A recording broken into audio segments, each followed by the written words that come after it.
Bir vaqtlar tun chinakamiga qorong'ulik edi. Odamlar boshlarini ko'tarsa, minglab yulduzlarni va somon yo'lini ko'rardi. Bugun esa shaharlarimiz tun bo'yi yonib turadi.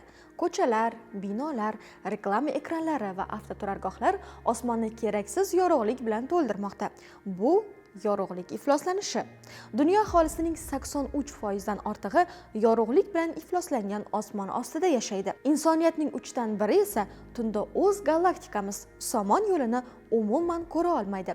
Eng xavflisi, bu muammo yiliga qariyb 9,6% ga o'smoqda.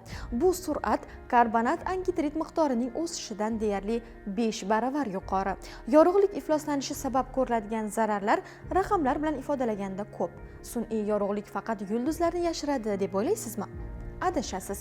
U ko'chmanchi qushlarni yo'ldan adashtiradi, hasharotlarni chiroqlar atrofida halokatga olib keladi, yangi tug'ilgan dengiz toshbaqalarini okean o'rniga shahar tomon yo'naltiradi.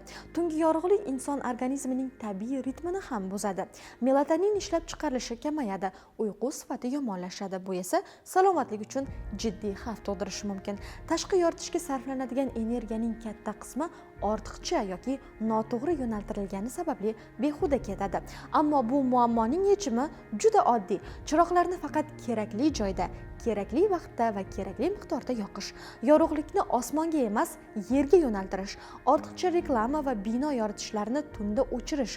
Tunni qaytarish uchun yangi texnologiya shart emas, bizga shunchaki ongli yondashuv kerak.